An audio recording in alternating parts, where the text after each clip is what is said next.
And what's going on, guys? Minicall here, coming at you with another video. This one, as it is titled, is going to be talking about Infinity Watch in the raids. So if you haven't already watched the kind of Infinity Watch ISO 8 kind of situation, I'd highly recommend that. I'm going to close this real quick. So, things to kind of talk about, and, we've obviously already spoken about kind of the ISO 8 interaction and just kind of how that all comes into play. And just to kind of quickly look at my Infinity Watch team again. So they're kind of all right up here at the moment. They are favorited, as I am kind of laser focused on them at the moment. They are quickly becoming part of the arena meta. You already kind of see them in the RTA meta. So just kind of testing out other areas in the game where they are possibly usable, and just kind of different ways to use them. Essentially, I'd say the more areas you can use the team, the more it makes sense to heavily invest in them. And Infinity Watch, is quickly kind of becoming one of those types of teams. They're going to be really good in war as well. And my lighting is all kinds of crazy, so bear with me just a second, y'all. All right, there we go. So kind of other things to think about. If you have a team that basically you can use in arena, you can use in war, that you can also use in raids, definitely kind of makes it kind of one of those jack of all trade teams. And, you feel a little less bad about investing resources in them. The way teams are kind of being released right now, things they're good for about a month, and then they kind of drop off quite a bit because they either make a counter or there's a character that comes out that totally counters the team, and whatnot. So, who knows how long this team is going to kind of stay on top of things. But while they are on top, let's, talk about that. And so just real quick, the team, to kind of summarize, I guess, the ISO 8 video, everyone is a striker except Nebula. This is quickly kind of getting out there. Starting to see it a lot. They're starting to kind of pop up a little bit in the arena meta, at least on my particular type of shard. You know, Actually have gotten knocked down quite a bit, and I'm not too sure if Infinity Watch has something to do with that or just kind of what's going on. But I've noticed myself drop down quite a bit, and it's taking a little bit more to kind of stay towards the top. So I'm kind of seeing a drop down in cores. And that's also a combination of the Phyla-Vel event going on and, me spending 2 100 core refreshes. So essentially spending 400 cores on Phyla-Vel plus my 200 cores a day that I normally do for my energy campaigns. So I'm spending roughly about 600 cores a day, which is, quite a bit. And you do start seeing a burn down. So I'll probably have to refresh my cores at some point. But anyway, that's neither here nor there. So while we are talking, let's look at Infinity Watch in the raids. Now, obviously, because of this team having different traits, they are not going to be all usable in Doom raids, just because you've got skill, you've got tech, you've got mystic. So they're kind of all over the place. The only two that really could kind of, I believe, be used together is going to be Gamora and Moondragon are both skill, whereas Phyla-Vel over here is going to be bio, Nebula is obviously tech, and I think Adam Warlock is actually not too sure, so he is mystic. So the whole team is kind of just all over the place and not usable in the Doom raids. But my alliance currently is still in U7, so just kind of looking at them from a U7 standpoint, we can just kind of go in here. I have been using, for the most part, Kestrel as my 5th, and that is basically just until Adam Warlock is unlocked. Obviously, Adam Warlock would be replacing Kestrel. And anyway, so I did try this team on the last node just to see how it went. Did pretty good. Just going to heal everyone up so it is kind of a fair test. And we'll go in and now see the main, I would say, problem with this team, or at least my main concern, is just kind of the survivability and the heal aspect. So while Moondragon is certainly a healer, her cooldowns are quite long, so she doesn't have, say, the same healing sustainability as like a Minerva, a Night Nurse, and that type of kind of character sense. But it does kind of get a little boost of healing from Phyla-Vell, who, when there is death proof on the field, your characters will heal for 25% of whatever damage they're doing. So that's kind of the um, bonus, I guess, heal mechanic, and kind of, I think, probably more so if this team is raid viable, how they're going to get that. So it's kind of going in. My cooldowns are obviously not all refreshed, as I did do a node prior to this, and there's really some crazy interactions with the ISO 8 mechanics, and we are going to get some healing up on the field. And the way this is done is basically if Phyla-Vell attacks anyone with her ultimate that has a positive effect, she's going to apply 2 death proofs to all of her Infinity Watch allies. So what that means is for 2 turns, your whole team is basically going to heal for 25% of their damage. And that's how this team is going to kind of get those heals. So with kind of characters attacking, and I haven't tested this out yet, so we are going to try this out kind of live. I'm curious if Nebula will actually heal on her bonus attack, and if the ISO 8 bonus attack also causes another heal. So we're going to go in, we will do the ultimate real fast. I'm slowing this down just because I want to see and make sure that we are getting a heal. So she got a heal for her damage there. Nebula attacked, and she got healed as well.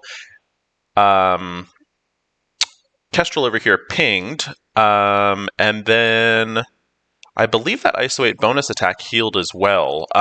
She kind of floated off screen, so it's kind of hard to tell. So if that's the case, while you do have those death proofs available, this team should heal pretty well. They are a pretty high damage dealing team, so that kind of solves that problem. The only issue, though, is that Phyla-Vell's ultimate over here, I believe, if I'm not mistaken, has a semi-long cooldown. So that is going to be a little bit of an issue. Now, obviously, those death proofs do help. That obviously gives you potentially an extra 2 turns to kind of live through a death proof type of situation. But as you saw here, we kind of ended the fight with our Moondragon kind of low. Those were non-boss nodes, which are not really all that complicated or really all that difficult, I don't think, in 7.5. You really kind of start to get to the more difficulty when you start actually getting into the boss nodes. And this is definitely probably one of the harder boss nodes in 7.5. Obviously they start scaling in difficulty as you go up. So we are here. The Nick Fury one is probably the first one where my symbiotes can wipe if I'm just kind of full autoing. It's very RNG dependent. And then obviously the harder, I think, of the mini boss nodes is going to be the Ronin node. And then, I actually don't think the War Machine node is all that hard. And then obviously you have the final boss node. But so let's go on in with the Nick Fury node, see how they do. Again, I healed up my team just to kind of, give them a full, fair fighting chance. Obviously, kind of in standard raid practicing, you wouldn't be doing all these heal refreshes on a daily basis. And again, this team is also still on the weaker side just because of Phyla-Vell and Moondragon still being relatively low stars. And, that's definitely something that will improve over time, especially as the event is going on. And then secondly, I also had horrible luck with Phyla-Vell, and I was only able to get her to 2 red stars. So that's definitely kind of a detriment to her. So over here, Nebula obviously did die. Now, kind of one of the cool things about Nebula or Gamora dying is when they revive themselves, they do come back with the Death Proof ability. And with that Death Proof ability, they are basically going to be healing themselves. And that's kind of, I'm going to believe, I forget whose passive it is. It actually might be Phyla-Vel's. We'll actually have to look at that a little bit. But Phyla-Vel also has Death Proof now as well, which means that she is going to heal herself when she is doing damage. We'll go over here. We will knock out all the positive effects and get that taunt off of shield security over here. I'm going to... I think I want to kind of go after Deadpool. His special can kind of really delete a character in 7.5. So he's gone. And we do have that taunt back up on shield security. So let's get some offense up as well as some really nice damage from Gamora. Gamora is definitely kind of the powerhouse of this team. She is putting out a ton of damage. She's definitely quickly become one of those characters that are very worthy of Red Star investment, which is just kind of funny because, I mean, if you would have asked me a month ago, who should I be investing red stars in? Gamora probably would have been at the very bottom of my list. And now I would honestly say she's kind of up there with Kestrel and Silver Surfer as far as priorities on red stars. So we did just have our Gamora get knocked out by actually our own Kestrel, which is fine. She revived, and she now has her death proofs, which is also going to give her her drain. Now, I'm actually really glad that that happened right there. So the really cool thing about this team, and if you just noticed, with Kestrel kind of on the field, there's also that ping mechanic. So that attack right there was actually a 5-strike. So we had Moondragon do her basic, which always causes Phyla-Vel to assist. Nebula also got her assist, which when you have Adam Warlock, that'll be a guaranteed thing. And then and I think actually in the order of attack, I think then Moondragon goes again, and then Kestrel actually did her ping attack. So we actually just did 5 basic attacks in one turn, which is just absolutely insane. And it's just really interesting how the ISO 8 mechanics end up working out for this team. I don't really think there's any other team in the game that has that kind of same interaction. So this team is just really capable of like mass damage and burst damage essentially, which is just really cool. So we've got some death proofs on the field, which is good because our team is looking a little bit on the rougher side. So the object now here is to basically get my team healed up, and what I'm going to want to start doing is refreshing cooldowns. So we're going to go in here, we'll do a basic, we will get a Phyla-Vel assist. That time we did not get the Nebula assist, which once we have Adam Warlock, that is a 100% chance. Right now it's only 80%, so that was one of those rare kind of 20% chances. We're going to go in here, we're going to get some evades on the field, just because the team is looking a little squishy. We don't want anyone dying. Again, essentially, we obviously already had Nebula and Gamora die on the initial bout. Let's see. So again, the important thing is we don't want to lose anyone. If we do lose anyone, that will kind of complete this testing phase. So let's see if we can kind of get some health back up. Let's go ahead and delete Deadpool over here. And I think we should be doing okay now. We will get a little heal there. We've got the basic attack. We have an assist from Phyla-Vel. And again, that was that 4 attack setup, which is really cool. We're obviously running out of time here, which is not a reflection of a team. It's essentially a reflection of me running my mouth this whole time and just kind of explaining things as we're going. So we will actually, it looks like we will probably time out on this node. Let's see if we can kind of pop in here real fast. Let's see. All right, so we did time out on that one. Not that big of a deal. Again, I don't think that's a reflection of this actual team. That's just kind of it's more a dynamic of me kind of just talking through the fights. And, I normally would not obviously be doing those fights as slowly or basically kind of explaining the way that stuff is going. So let's finish this node. Hopefully our Gamora doesn't get targeted by Mystique and get kind of offed real quick, and then we'll do an additional heal. Like I said, the heals are definitely not a long-term solution. If you are having to constantly heal a raid team, In my opinion, that means that that team is not essentially raid viable. But again, this is also a weaker version of this team since my Moondragon and Phyla-Vell are much weaker. So this is, for me at the moment, I would say they're probably kind of a third alternative for a raid team for me. So for me, first and foremost is my symbiotes, just because of how built up they are.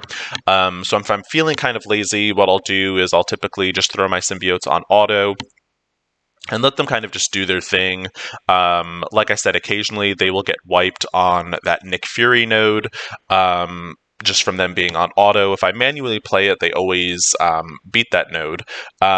Following that would be my Astonishing X-Men or the X-Men.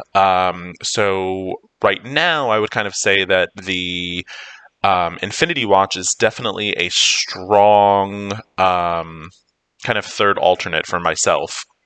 I think once Adam Warlock is in the game, it's going to bring a kind of new dynamic to the team. Legendaries have just a really interesting way of like tying a team together, and this is already a very strong team with just 4 members. So it's going to be really interesting to see kind of what Adam Warlock kind of brings to the table and how it changes the dynamic of this team. So we're going in here. This is another just kind of regular node. I don't need any healing right now, so I'm going to hold off on using Phyla-Vell's ultimate. Like we kind of talked about after that that one node, it is a very long cooldown. So if you can avoid using it, definitely try to avoid that. Same thing with Moondragon's ultimate over here. It's a long cooldown, and kind of even the same thing a little bit with her special. So kind of as I'm playing with this team a little bit more, I'm thinking, what you're going to want to do is for Phyla-Vell and Moondragon in particular, unless there's kind of like some massive damage on your side of the field, probably try to avoid using those long cooldowns and kind of starting to play the team essentially a little smarter. Is kind of what I'm looking at as these fights are going on. Like I said, I've kind of only used them for the most part in just those kind of short burst fights. Basically being the in RTA or an arena where basically you're just popping off a bunch of damage, and you might use your cooldowns once, and then you're kind of good to go. So what I'm going to try to do here is I am going to get some heals going. So let's get the team kind of topped off. And I think what we'll try to do is for the next match, we will actually save Phyla-Vell's ultimate. And, if we have to use it kind of early on, then we've got the option to do that. And then just kind of the same thing with Moondragon over here. We're going to try to save her special until it's actually needed. And we will top off some health right there for Gamora. So Gamora is good to go. Now with Nebula, I think kind of a good thing with her is her cooldowns are all pretty low. So in order to kind of avoid taking any additional damage before this match is over, I'm going to pop those evades up on the field, and it should basically stop the team from getting attacked, which the team didn't actually take any additional turns. So it kind of became a moot point. But I think that's kind of important. So when you're trying to keep your team topped up, definitely maybe pop that Nebula ultimate. It gives them evade. And like I said, this team does such great burst damage that you kind of really should be able to kind of power through, especially when you've only got 3-4 enemies left. We're going to go in here. We're going to pop a refresh real fast, which I should probably be a little bit more conscious with my cores. But like I said, I'm probably planning to top them up pretty soon anyway, so yeah, anyway. So we're going to go in. The kind of plan here is to probably go into I would say at least into the Ronin node. I want to say the last time I kind of semi-tested this team out, I stopped around the Ronin node, and just because I want to say they wiped, and that was honestly way before kind of fully playing around with this team and kind of just grasping the overall mechanics on how this team works, and really just honestly the best way to use this team. So we're going in. Let's get some defense downs over here and kind of get Kestrel pinging away. And I mean, if you notice here too, Kestrel is really probably not bringing like this insane amount of stuff to the team. But it's okay. So let's see. Let's go ahead. We'll get a little barrier on the field. We'll do her special. Now, obviously, the other thing, too, is once you do start getting a bigger Phyla-Vell, that barrier is going to be for a lot more. My team is a little low on the health, so we're going to pop a quick little heal from Moondragon. It's pretty early in the fight that we should be able to get those cooldowns refreshed, and I'm not worried about kind of starting my next fight without cooldowns. And ultimately, obviously, the goal is to basically start the next match without using any raid heals. Just because, like I said, that is not kind of a long-term solution. If you're having to heal a team after every fight, that does not make them raid viable, in my opinion. But we are, like I said, we're kind of learning as we're going and trying to play this team a little bit smarter. So we do have... Let's see, Phyla-Vell is the only one that's a little bit on the weaker side. She does not have a revive mechanic, so I think this should still cause the death proofs. Okay, that actually did not cause the death proofs because Nebula dodged. So that is something to keep in mind. If you are trying to time that ultimate, you want to make sure it is not a dodgeable attack, because if it is a dodgeable attack, the effect of the death proofs is not going to come through, which means you are not going to get the healing that you were basically looking for. So that's definitely something to keep in mind. That did kind of mess my plan up a little bit on as far as getting Phyla-Vell healed up a bit. We might be able to get a heal kind of going from Moondragon if one of those cooldowns is up, and hopefully it is up enough where we will still have it available for the next boss node. So let's see how we do. Let's see. Let's go on. Let's get rid of the Daredevils. Those Daredevils can hit pretty hard in 7.5, and we would have had a quadruple tap there had the enemy actually lived. So now the good thing is Phyla-Vell got her health really low, so she actually does have the death proofs.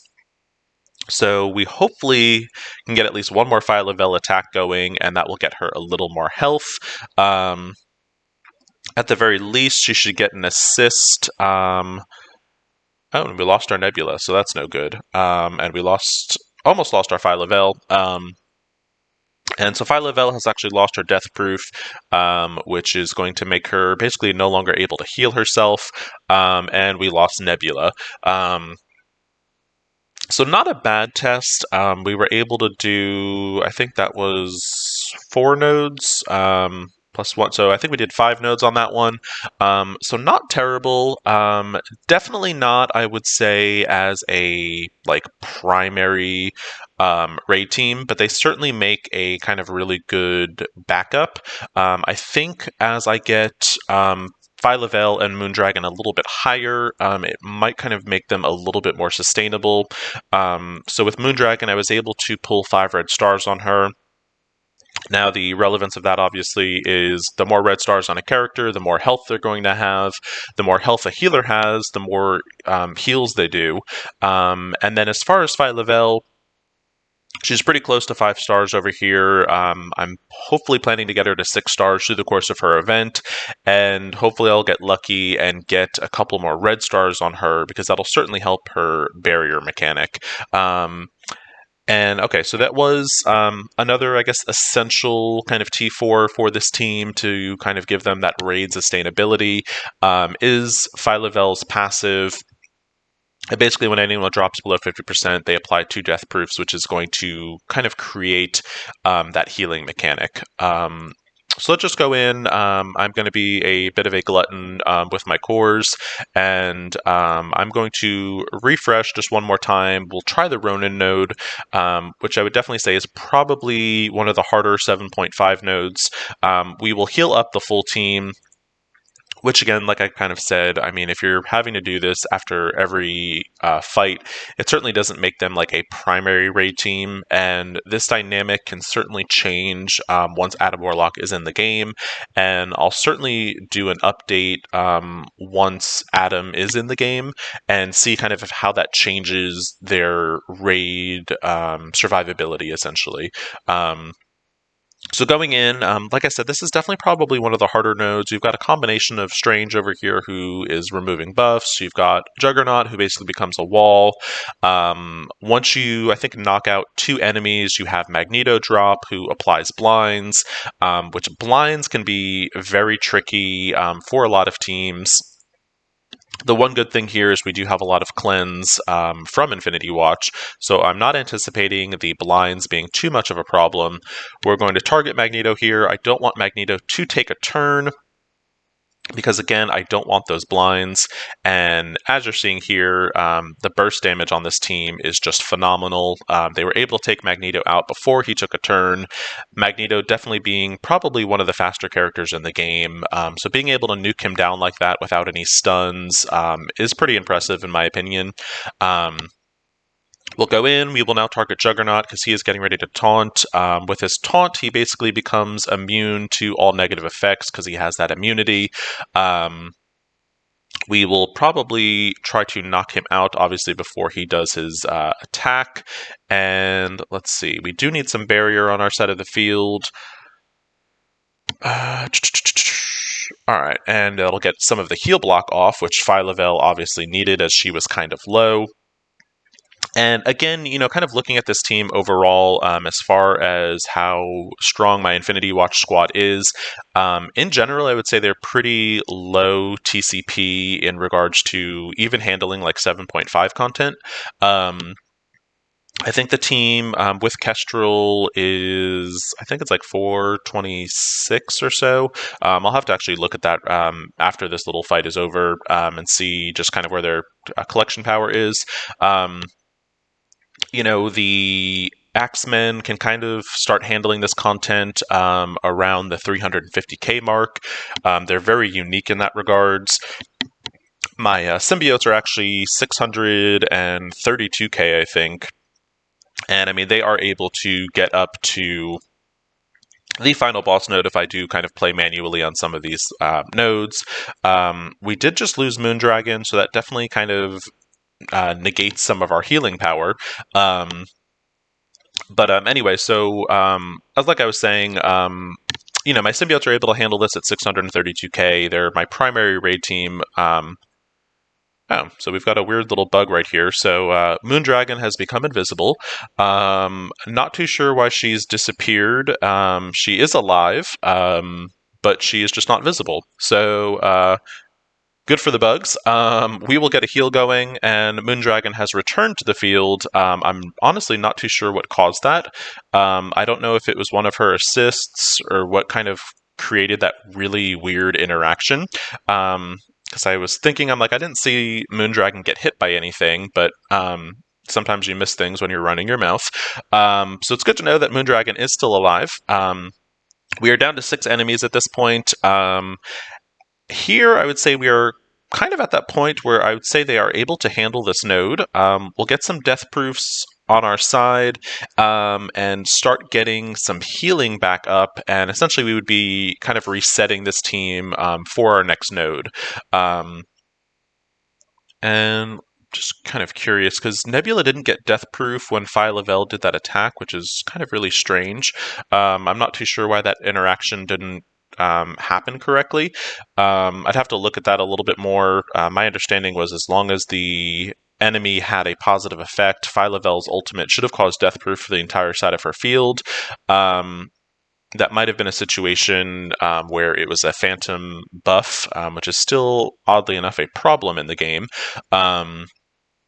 But anyway, so they are going to be able to, it looks like, clear this node.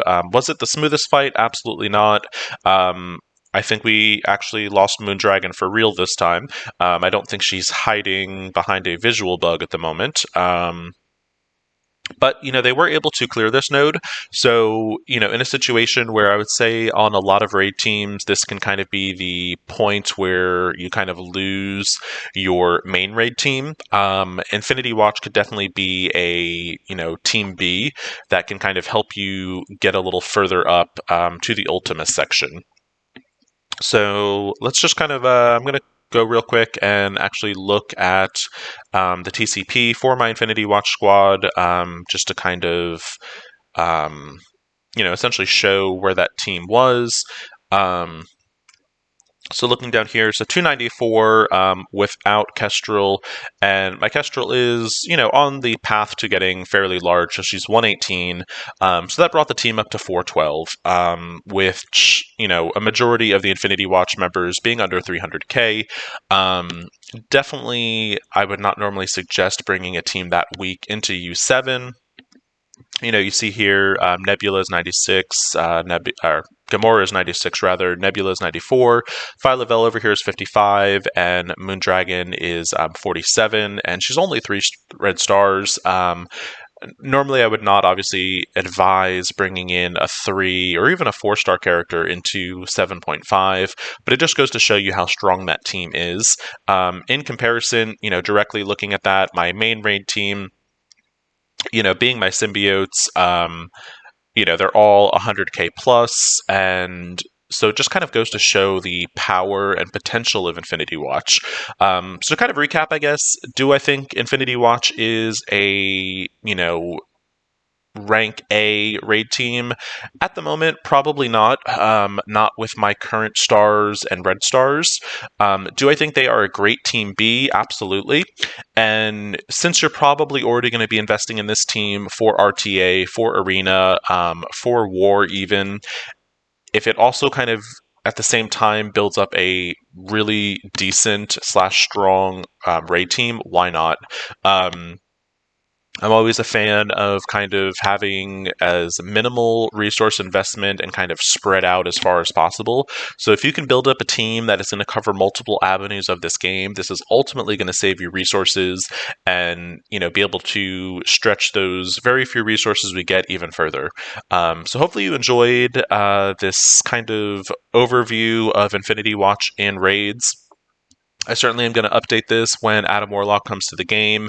Like I said, I am planning to have him unlocked at 5 stars. 6 stars probably won't be possible just because of Longshot and Polaris, but I will get him at 5 stars, and so I will certainly do an updated video on how this team kind of does in raids after they have their legendary. So thank you so much for watching. If you are watching on YouTube, please like and subscribe. Hope everyone is having a good week so far. And again, thanks for watching and take it easy.